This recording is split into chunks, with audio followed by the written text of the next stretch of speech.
All right, so I'm extremely excited to introduce to you my two teammates here at the StartEdUp Foundation. And one of the things that Hunter and I have really been talking about for years is the fact that we have always wanted a nonprofit fund for student entrepreneurs. Exactly.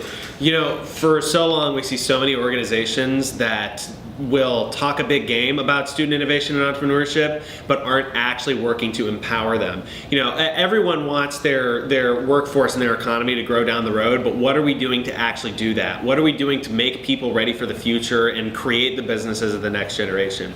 So that's one of the things that I'm passionate about is, you know, ensuring that we are empowering, actively showing students how to seek opportunities, how to grow their creativity and put it in the hands of other people. And now finally, after, you know, so long, we've put together something that will absolutely do that. And I was, you know, an entrepreneur in high school. I was building a company. I had to do everything on my own. Now, while it's good to do stuff on your own, but it's very hard because it's lonely. I didn't know where to go to find resources or funding. And there's so many times where I just wanted to quit, you know, so thankful to my mentors at the time who were pushing me. But hearing about this foundation, this resource, this support system that this foundation will act as for these future students, I was like, oh my gosh, I needed that so bad when I was an entrepreneur in high school or exiting high school. So, you know, this is something that I would have needed, myself being an entrepreneur in high school.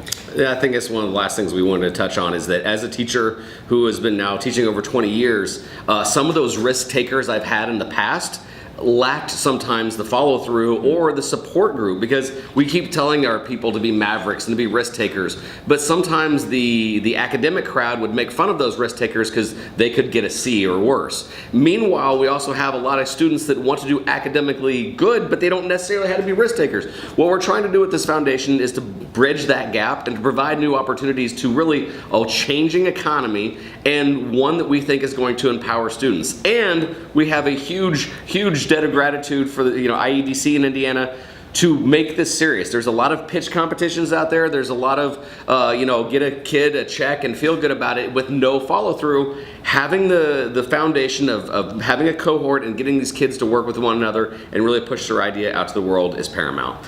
A lot of people have already asked me, how can I start to help these student innovators and entrepreneurs begin building the future?